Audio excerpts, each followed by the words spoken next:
Our passage this morning comes from 1 Peter chapter 2, verses 19 to 25. For this is a glorious thing when, mindful of God, one endures sorrows while suffering unjustly. For what credit is it if, when you sin and you are beaten for it, you endure? But if, when you do good and suffer for it, you endure, this is a gracious thing in the sight of God. For this is you have been called, because Christ also suffered for you, leaving you an example, so that you might follow in his steps. He committed no sin, neither was deceit found in his mouth. When he was reviled, he did not revile in return. When he suffered, he did not threaten, but continued entrusting himself to him who judges justly. He himself bore our sins in his body on the tree, that we might die to sin and live to righteousness. By his wounds you have been healed. For you were straying like sheep, but have now returned to the shepherd and overseer of your souls. Please be seated.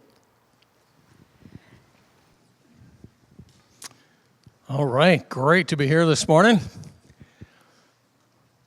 I'm sort of like that bad penny, just keeps showing up. Pastor Brett said, well, if you're going to show up, might as well put you to work. So here we are.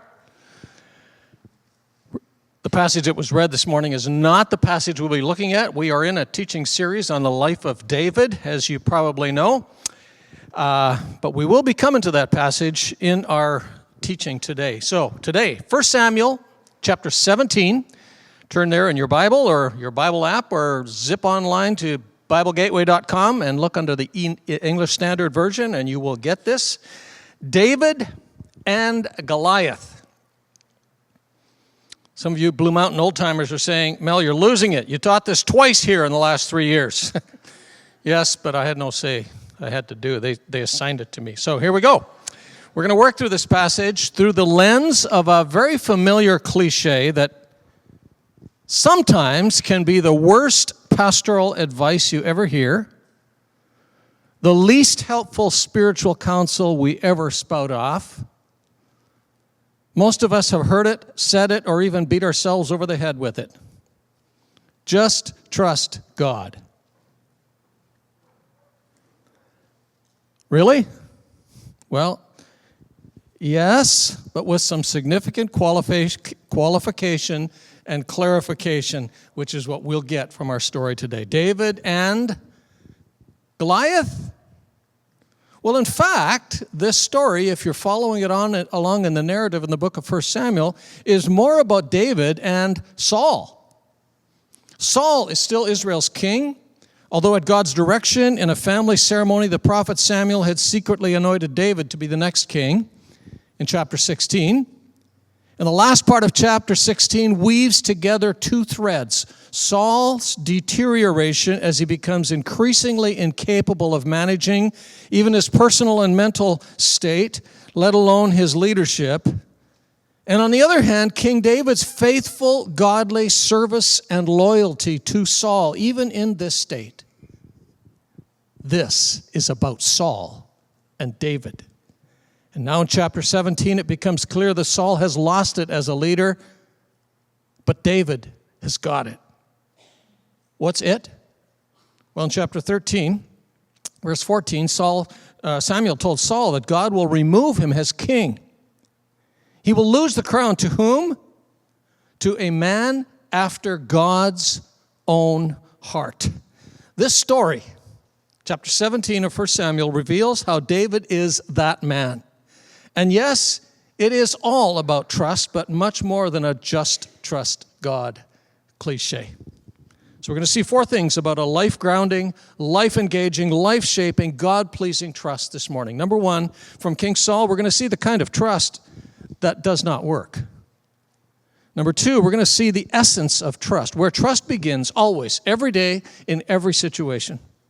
And number three, we're going to talk about how trust works. And then, number four, we'll talk about how this story fits into the bigger story of God and what he is still doing today. So let's talk about the kind of trust that just will not work.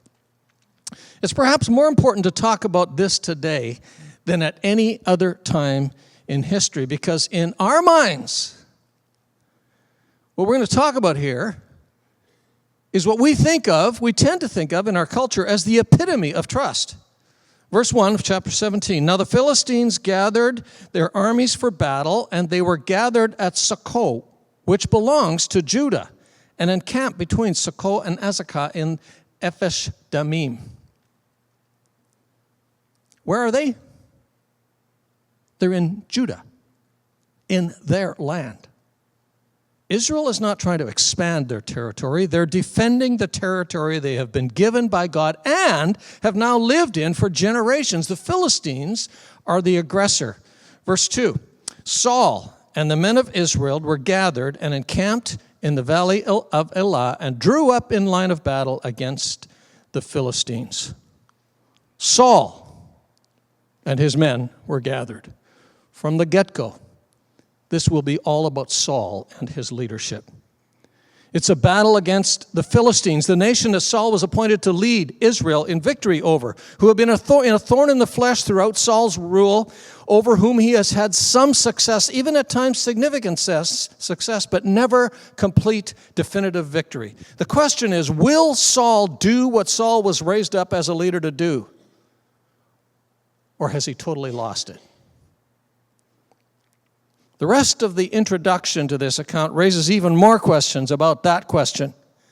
As we read it, I'd like you to try and think of some of the questions that we should be having as we hear this about whether Saul has it or has lost it. Chapter 17, beginning at verse 3. And the Philistines stood on the mountain on the one side, and Israel stood on the mountain on the other side, with a valley between them. And there came out from the camp of the Philistines a champion named Goliath of Gath, whose height was 6 cubits and a span. He had a helmet of bronze on his head. He was armed with a coat of mail, and the weight of the coat was 5,000 shekels of bronze. And he had a bronze armor on his legs, and a javelin of bronze slung between his shoulders.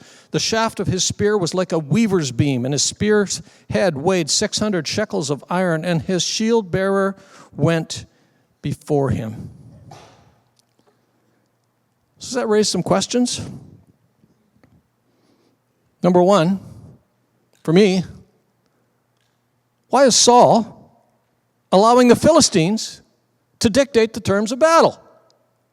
Now, I get why the Philistines put it out there. They lost their last battle with Israel, and they need a new strategy. It's like, what do we have that they don't have?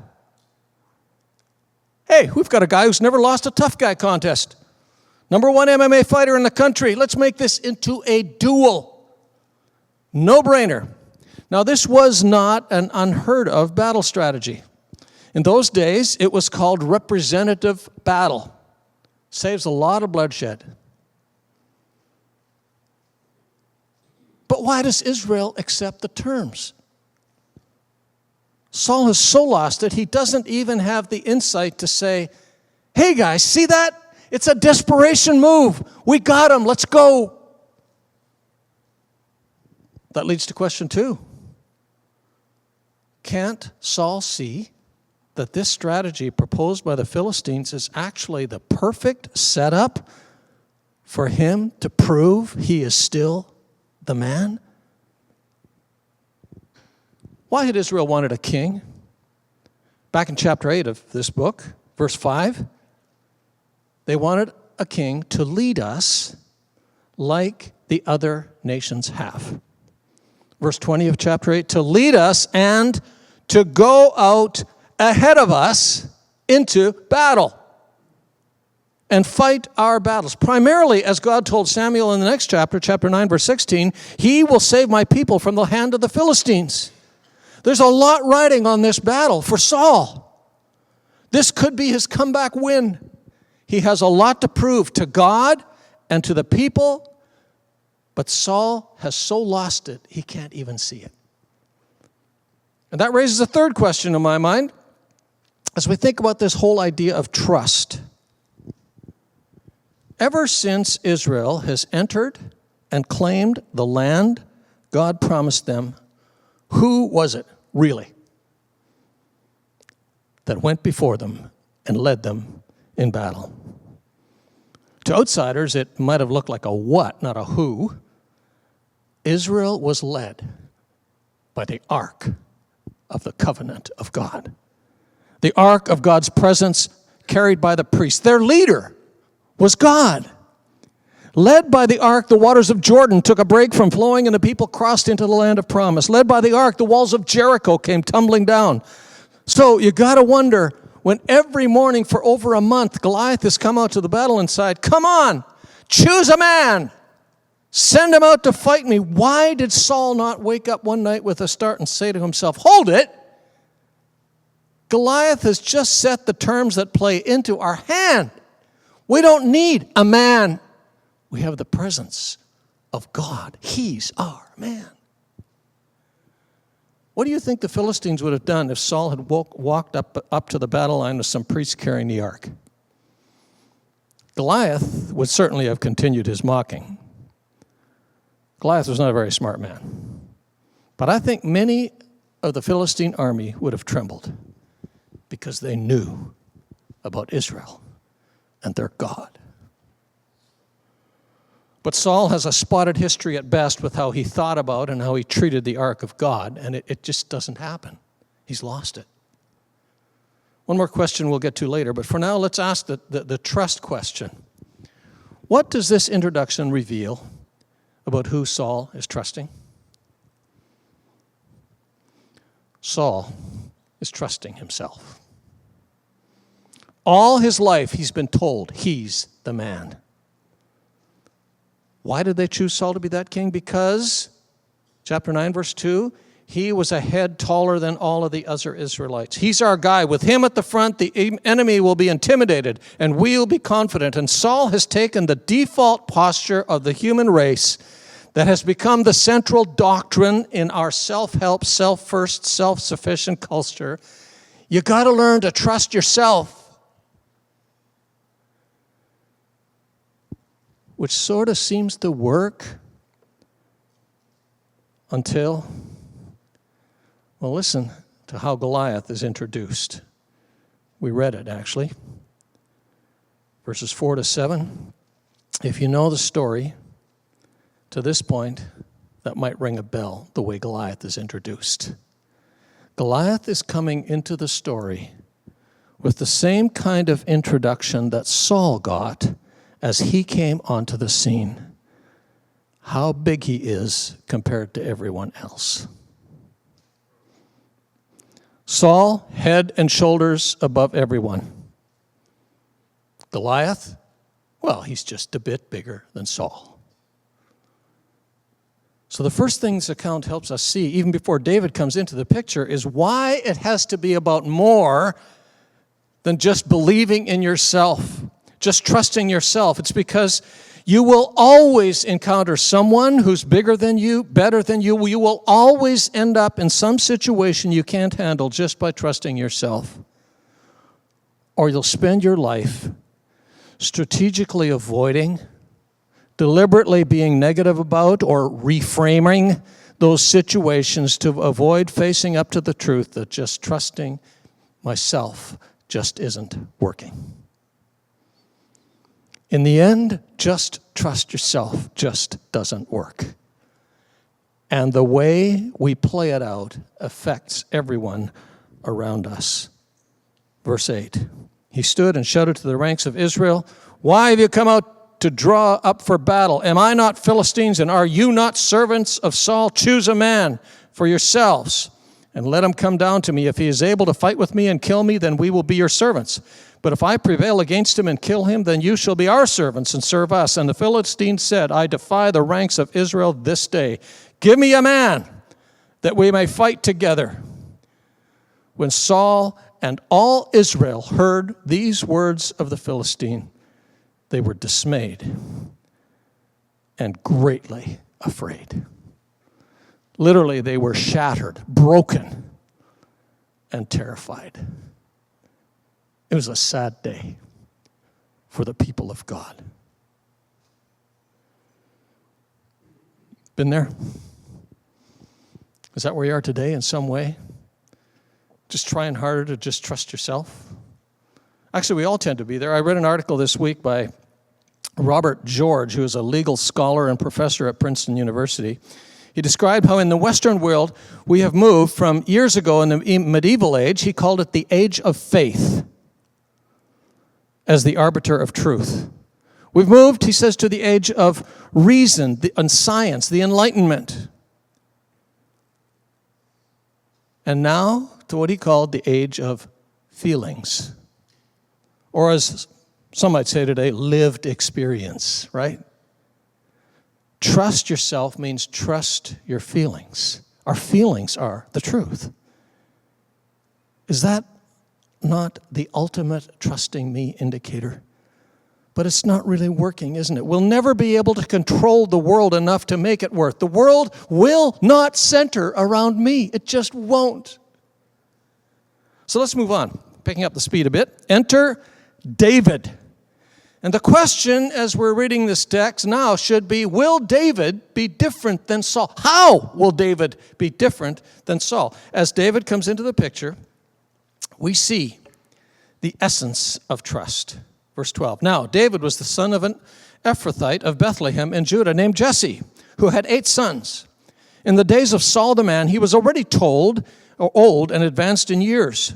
The 3 oldest sons of Jesse had followed Saul to battle, and the names of his 3 sons who went to battle were Eliab, the firstborn, next to him Abinadab, and third Shammah. David was the youngest, and the 3 eldest followed Saul. But David went back and forth from Saul to feed his father's sheep in Bethlehem. For 40 days the Philistine came forward and took his stand morning and evening. And Jesse said to his son David, take for your brothers an ephah of this parched grain and these 10 loaves, and carry them quickly to the camp to your brothers. Also take these 10 cheeses to the commander of their thousands. See if your brothers are well, and bring some token from them. David comes into the scene not to step up and take over, not with the better idea. He comes onto the scene to do what David does, to serve. To do what his father has sent him to do, to encourage his brothers and support the troops. That is David's only agenda. He knows he's God's anointed, but until God makes it happen, his only agenda is to just keep on serving. He does what his father assigned him to do. He gets to the valley, and he sees that something is off.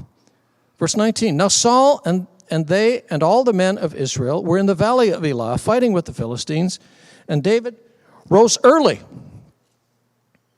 and left the sheep with the keeper and took the provisions and went, as Jesse had commanded him. And he came to the encampment as the host was going out to the battle line, shouting the war cry. And Israel and the Philistines drew up for battle, army against army. And David left the things in charge of the keeper of the baggage and ran to the ranks and went and greeted his brothers.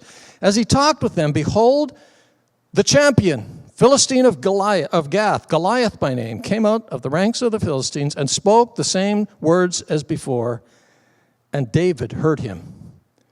All the men of Israel, when they saw the man, fled from him and were very much afraid. David sees with his own eyes what we already know to be true from the story, and he's stunned. He's confused. He overhears this recurring conversation with the men. Verse 25, and the men of Israel said, have you seen this man who has come up? Surely he has come up to defy Israel, and the king will enrich the man who kills him with great riches, and will give him his daughter, and make his father's house free in Israel. And now, for the first time in David's story, for the first time in the Bible, David speaks. You realize that? He's never said anything yet in the story. And he says, verse 26, David said to the men who stood by him, what shall be done for the man who kills the Philistine and take away the reproach of Israel? It's like, come on, guys, risk, reward, look what you get. And in David's mind, it's not really a risk at all. It's a no-brainer because he puts on the table what he thinks is the obvious, the last part of verse 26. For who is this uncircumcised Philistine that he should defy the armies of the living God? Those were David's first words. Now, before we unpack how David's words reveal the essence of trust, we have to put out there how we tend to think about trusting God. You see, we tend to see trust as something I need to do to get something I want from God, right? Right? Which means even that when I talk about God, it's not actually about God, it's about me. I am going to trust God for this. And we name what it is we want from God for us, and sometimes for others. We go through these mental machinations to almost to will something into existence that we want God to deliver on for me. We even use today we even use a buzzword for it. We manifest it. It almost sounds spiritual.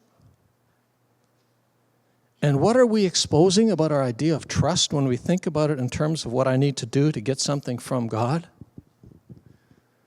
God has become my servant to give me what I feel I need. And when God becomes my servant, I'm not God's servant. God is not there to fulfill my dreams. He invites me back to his real dream of all people flourishing in every way as we live under him, in him, for him. So what does David say this is about? Not him and not them. For who is this uncircumcised Philistine that he should defy the armies of the living God? What does David see as he surveys the scene? He doesn't see Goliath, the bigger man, the tougher guy, the giant.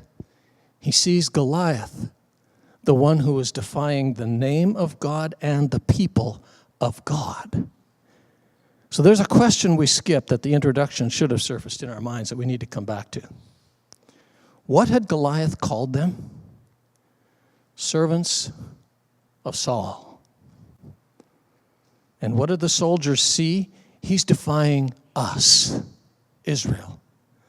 Not only are they allowing Goliath to define the terms of the battle, it's even bigger than that. Why are they allowing Goliath to define their understanding of themselves? David sees something different. He sees a story with God at the center. He sees the real world, including us as humans, with God above all, which means he is ruler over all. David doesn't just have a God idea, an idea I can use to calm me, to assure me, to bolster me, or get whatever I feel I need. He sees the real God who will not let his name be dishonored, and he's blown away. Can't you guys see it? Goliath is not just putting us down, he's defying God. David first has to go through his brothers. We're going to skip that part for today, but somehow, verse 31, David finally gets to Saul. When the words that David spoke were heard, they repeated them before Saul. And Saul sent for David. And it's in David's next speech, his speech to Saul, that he shows us the essence of trust, beginning at verse 32.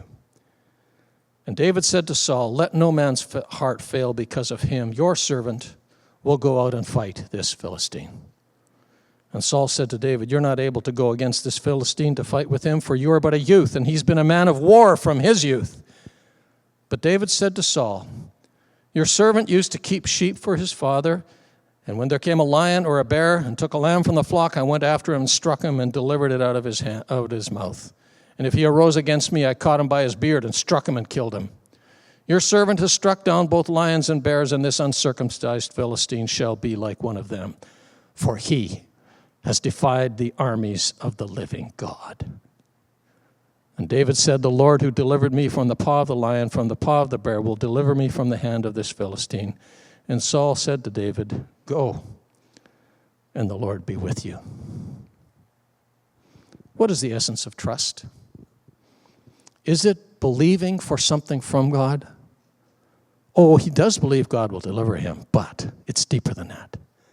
David is entrusting himself, all of himself, his very life, into the hands of God. And that, my friends, is the essence of trust. It's where trust begins always, again and again, every single day. The essence of trust is not believing for something from God. It's entrusting myself, all of myself, into the hands of God, into the care of a loving Father, placing myself, seeing myself under the control of a trustworthy leader, which means submission to his truth and his perspective on life, regardless of what my feelings tell me, even about me. It's what Jesus emphasized in the Lord's Prayer. First, the overarching request is, our Father on the throne of the universe, our Father in heaven, your will be done. As Peter writes to believers in Jesus who are being marginalized by the system, he talks about how Jesus shows us what it means to trust when we are being treated unfairly, unjustly. It's what we read at the beginning of our teaching. 1 Peter 2, Jesus continued entrusting himself to the one who judges justly. And he calls us to follow in his steps. Jesus did not see himself as caving in to his abusers. He didn't see himself as a victim of a system. He entrusted himself into the care and hands of the one who will ultimately protect our hearts, strengthen our minds, and who will preserve us for himself. And in doing so, he won us and claimed us for himself and earned the right to ask us to submit to him. So in what way might God be inviting you to entrust yourself, all of yourself, to him today? Not to get rid of the giant, the big deal in your life. David did not entrust Goliath to God. David entrusted himself to God. Oh yes, in 1 Peter, some of you might be thinking ahead to the book of 1 Peter that we read. It says, cast all your care on him. But we can only do that authentically and fully if we have cast all of ourselves on him. In the face of the giant of a criminal's death, Jesus entrusted himself to God, and that is the essence of trust. Jesus showed it. David prefigured it. And that leads us to see the third thing about trust that makes it more than simply just trust God. It's that trust works. Not in the sense of it works to get something for me, but in trust, I go to work. Trust acts confidently and strategically. Sometimes when I hear just trust God, it can lead me to think that trust is the opposite of doing. Well, this story kind of blows that to pieces, doesn't it? Trust, faith, is not something I do instead of doing something. Trust steps out and does something. Saul tries to get David to put on his armor, and David says, that's not me. And so, verse 40. He took a staff in his hand and chose 5 smooth stones from the brook and put them in his shepherd's pouch. His sling was in his hand, and he approached the Philistine. He took his staff and 5 smooth stones, and the rest, as they say, is history. Real history. Goliath thinks it's a joke. It's not even a fight. Verse 41, the Philistine moved forward and came near David with his shield bearer in front of him. And when the Philistine looked and saw David, he disdained him, for he was but a youth, ruddy and handsome in appearance, had no battle scars. And the Philistine said to David, am I a dog that you come to me with sticks? And the Philistine cursed David by his gods. The Philistine said to David, come to me, and I will give your flesh to the birds of the air and to the beasts of the field.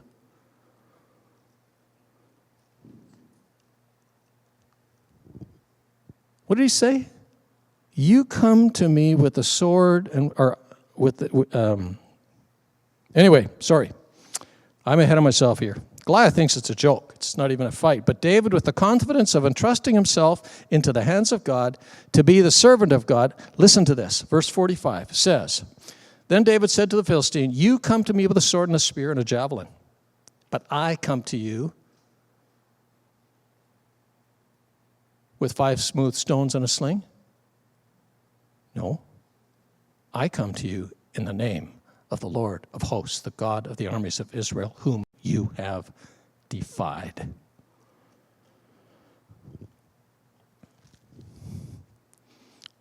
Verse 46 and 47, for the battle is the Lord's, and he will give you into my hands. As he entrusts himself to the God who is, and the God who is in charge, David sees how God has prepared him, has equipped him for this very moment. He actually has already told us that he sees this, because when he stood before Saul, he said, your servant has struck down both lions and bears, and this uncircumcised Philistine shall be one of them. Actually, I'm thinking David probably sees this Philistine as less of a challenge, less dangerous than a lion and a bear. And all the hunters said, yeah, right? And the way David works shows us that a trust that works is not the opposite of good strategy. Trust actually helps him think and act very strategically, more strategically than Saul or any of the military commanders. He sees how God has prepared him to be a warrior for this very situation, even when he was just watching sheep. Back to verse 40, we read it. He took his staff in his hand and chose 5 smooth stones from the brook and put them in his shepherd's pouch. His sling was in his hand, and he approached the Philistines. Remember that. His sling was in his hand when he approached the Philistines. I love this part. You see, David has 2 things in his hand, both of which are important. First, and it is first, he took in his hand his staff, his shepherd's staff. Why does David need a shepherd's staff in his hand to go against Goliath? Is it not just extra baggage? It doesn't say it here, but I think God's people who read this account in light of their story up to this point, the story, God's story, they knew very clearly what David was doing. Remember the staff of another shepherd in their story? The staff of Moses, which became known in their core story, the story of the Exodus, as the staff of God. In David, another shepherd anointed to be God's leader, the staff in his hand is a symbol to himself of the orientation of his heart and a signal to God and the people that this was not about David, this was about God and his story. The staff is the sign of trust, of surrender of himself and this battle into the hands of God. There was no way that puny little staff had any strategic use against the huge iron spear in the hand of David, or in the hand of Goliath. Well, except for one little thing, which we'll see in a bit. His staff in one hand, and in his other hand, a sling with 5 smooth stones. Let's talk for a bit about the sling and the stones. It's easy to romanticize and perhaps over-spiritualize this as a picture of a little shepherd boy with a slingshot. For sure, David moved forward in absolute trust and total commitment to God. That's the staff. But the sling? Well, we need to know something about military strategy in those days. There were 3 divisions of arms in ancient warfare. There was the cavalry, soldiers on horses and chariots. There was the infantry, which is soldiers with swords and armor. That's Goliath, right? And it's what Saul wanted David to be. But there was also artillery. And in this day, artillery was archers and slingers. Bows and arrows and slings. In the book of Judges, before this time, we're told that the warriors from the tribe of Benjamin included 700 troops, each of whom could sling at a stone at a hair and not miss. And those slingers, with rocks that were almost the size of baseballs, could sling those stones accurately at close to 120 kilometers per hour. This is not just a sling. And it's not a new strategy. So does that minimize the power of God in this situation? Does that minimize David's trust? No. He goes with the staff of God, not as a lucky charm, not as a blankie, but as a declaration of total trust in God, putting God first. But he is not going naively or strategically unprepared. trust in God is not opposed to good strategic thinking. So David steps up and says, okay, Goliath, I'll accept the challenge on your terms. And here's what I think is the most interesting part of the story. Because David is accepting the challenge on Goliath's terms, Goliath focuses on the wrong hand. What does Goliath see? Goliath sees through the eyes of an infantryman. What's in Goliath's hand? A spear. Am I a dog, verse 43, that you come after me with sticks? He's talking about David's staff. Goliath thinks David's weapon is his staff against Goliath's spear. Well, it is his weapon, just not in the way Goliath thinks, right? It's the trust part. But in trust, David acts strategically with what's in his other hand. Now, many times, that action that God asks us to take might be waiting. Waiting is not inaction. If. It's an active, positive waiting on God, not just waiting for God. Resting in God and trusting to God. In the first of David's 75 Psalms in the book of Psalms, David demonstrates that kind of active trust. Psalm 3. David is bombarded, surrounded by enemies. But what does he see? Verse 3. But you, O Lord, are a shield about me, my glory and the lifter of my head. And what does he do? I love this. I need this more times than you'd think. I lay down and slept. I woke again, for the Lord sustained me. Sometimes saying, take a break, I'm going to go sleep, is the work of trust. So is there some trust work God is calling you to this morning to declare that you are moving forward in your life in trust? What is it? We've got to quickly see one more thing. If you know the whole story, you will know that this story, as David is introduced to God's people, is not so much telling us how we need to act like David. It is setting us up for and pointing us to the greater one that will come through the line of David. Jesus Christ, the Lord. Jesus entered history for one purpose: to fight and win on the cross, the ultimate representative battle of the ages. To fight the one battle that we could never win on our own, in order that he could claim us fully and finally for himself. Jesus, the promised descendant of David, is the one to whom David points in this story. He is the one who is the good shepherd. He came not picking up a stone, but allowing himself to be stoned. He is the one whom God put out at the front and to take the bullet, dying for his sheep to claim us as his own. And he is the one who goes before us, not to pave the road ahead for us, but to walk with us on that road and ultimately to deliver us home into the presence of God.